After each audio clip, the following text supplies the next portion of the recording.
हमने 18 महीने जो भी ग्रोथ हमारी रही वो हमने नेगोशिएट की एक राइजिंग इंटरेस्ट रेट सिनेरियो में। ग्लोबली भी हमारे यहाँ कंपैरिजन में थोड़ा शायद कम रेट बढ़े, क्योंकि हमें ज़रूरत नहीं थी उतनी ज़्यादा स्लो डाउन करने की अपने इकोनॉमी को। लेकिन अगला 18-20 महीना जब वो या तो पॉज या रेट कट के साथ कोइंसाइड करेगा, तो बाजार उसको कैसे रीड करेगा, या उसकी आहट ऑलरेडी बाजार को लग गई है और वो प्राइसिंग हो रही है। आई थिंक जैसा आपने बोला कि बाजार में वो ऑलरेडी रिफ्लेक्ट करने लग गया है। आई थिंक सिंस अप्रैल जब से ग्लोबल और इंडिया में इन्फ्लेशन मॉडरेट होने लगी है, आई थिंक मार्केट को कॉन्फिडेंस आ गया है कि इंटरेस्ट रेट और बढ़ेंगे नहीं। I think there is no certainty कि कितनी जल्दी रेट कट होंगे, and I think second half of the year में अगर ग्रोथ बहुत कम हुई, हमारा मानना है कि फोर्थ क्वार्टर में, मार्च क्वार्टर में RBI can cut rate at least one time, although market is pricing कि इस साल कोई रेट कट नहीं होगा। बट ये ऑलरेडी मार्केट को भी पता है। तो अगर आप रेट सेंसिटिव सेक्टर देखें, अगर आप फाइनेंशियल सेक्टर देखें, ऑटोमोबाइल सेक्टर देखें, रियल एस्टेट सेक्टर देखें, सो लास्ट 3 महीने में इन सेक्टर्स में ऑलरेडी इन्वेस्टमेंट्स इंक्रीज हुई हैं।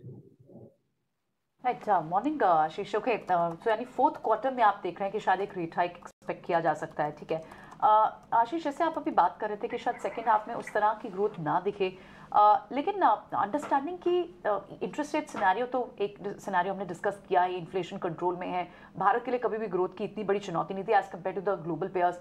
ये साल इलेक्शन ईयर भी रहेगा और अब बड़ी बड़ी रिपोर्ट्स भी आ रही हैं इस बात पे। मॉर्गन स्टैनली की इंडियन इक्विटी पे एक खास रिपोर्ट आई है और उन्होंने बोला है कि रिलेटिव वैल्यूएशन है, स्ट्रॉन्ग सेंटिमेंट है, और बड़े ट्रिगर्स कौन से होंगे, किस तरह से और चीजें पैन आउट होंगी इस साल में प्री इलेक्शन ईयर में? आई थिंक इस साल दो मेजर ट्रेंड को हमको ध्यान में देना है। एक तो मार्जिन एक्सपेंशन का। लास्ट ईयर जबकि ग्रोथ अच्छी थी, टॉप लाइन ग्रोथ भी अच्छी थी, बहुत कंपनियों के मार्जिन प्रेशर में थे। आई थिंक अब क्योंकि कमोडिटी प्राइस प्रेशर कम हुआ है, कई सेक्टर्स में मार्जिन एक्सपेंशन की संभावना है। तो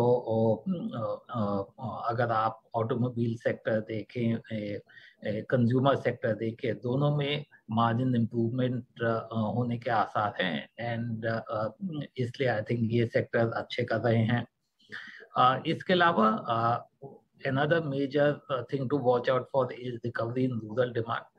I think COVID के बाद rural demand has been very slow to recover, and consumer sector में हमने देखा है कि urban और top end consumption has recovered first, but rural consumption continues to be slow. इसको जो K-shaped recovery बोलते हैं, लास्ट 18 महीने में वो देखने को मिली है। हम लोगों का होप है कि इस साल सिक्लिकल रीजंस के कारण रूरल साइड में भी रिकवरी आनी चाहिए, and that should also favour the consumer sector.